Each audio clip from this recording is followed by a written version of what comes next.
বিশাল শোভাযাত্রা ও শহীদ বেদিতে পুষ্পার্ঘ্য অর্পণের মধ্য দিয়ে ভাষা শহীদদের প্রতি গভীর শ্রদ্ধা জানালো কালাইন সরস্বতী বিদ্যানিকেতনের ছাত্রছাত্রী ও শিক্ষক শিক্ষিকারা। 61-64 বছর পূর্তিতে সমগ্র বরাক উপত্যকার সঙ্গে তাল মিলিয়ে কালাইনেও পালিত হল ভাষা শহীদ দিবস। এই মহতী দিনে কালাইন সরস্বতী বিদ্যানিকেতনের ছাত্রছাত্রী ও শিক্ষক শিক্ষিকারা যথাযোগ্য মর্যাদা ও শ্রদ্ধার সঙ্গে স্মরণ করলেন ভাষা শহীদদের। প্রতি বছরের মতো এবারও বিদ্যালয় প্রাঙ্গণে 11 জন ভাষা শহীদকে শ্রদ্ধাঞ্জলি অর্পণের মাধ্যমে শুরু হয় অনুষ্ঠানের সূচনা।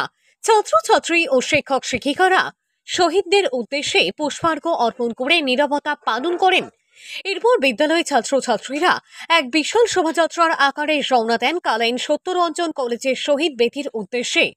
সেখানে উপস্থিত হয়ে শহীদ বেদিতে পুষ্পার্ঘ্য নিবেদন করে তারা ভাষা শহীদদের আত্মত্যাগের প্রতি গভীর শ্রদ্ধা জ্ঞাপন করেন।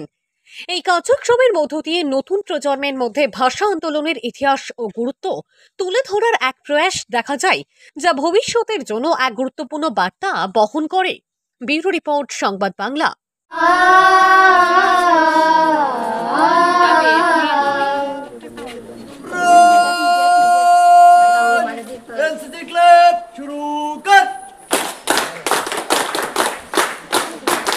বাংলা বাংলা ভাষার জয়, তারি মাঝে ঈশান বাংলা আপন কথা কয়।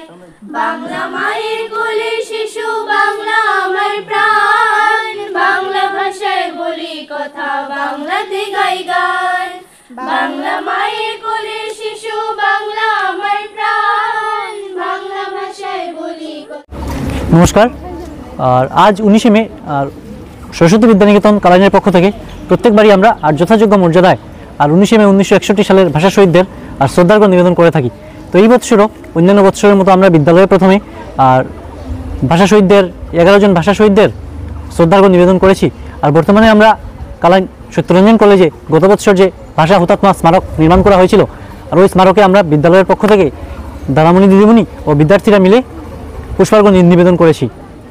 আর মূলত বিদ্যার্থীদের আর আজকে এখানে পুষ্পার্ঘ্য নিবেদন করতে নিয়ে আসার উদ্দেশ্য হলো এই 11 জন ভাষা শহীদদের বিষয়ে আর ওরা জানবে, ওদের মধ্যে আর নিজের মাতৃভাষার জন্য যে টান সেটা আর যাতে আগামী দিনে আরও উজ্জীবিত হতে পারে।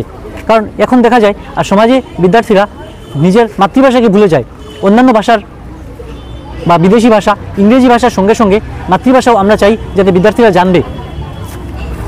অন্যান্য ভাষার সঙ্গে আর মাতৃভাষাও ওরা জানবে। আর মাতৃভাষার জন্য যে একটা সময়ে আমাদের এই বরাক উপত্যকায় যে 11 জন আর প্রাণ বিসর্জন দিয়েছিলেন, সেই বিষয়ে যখন ওরা জানতে পারবে ওদেরও মাতৃভাষার প্রতি একটা টান বাড়বে।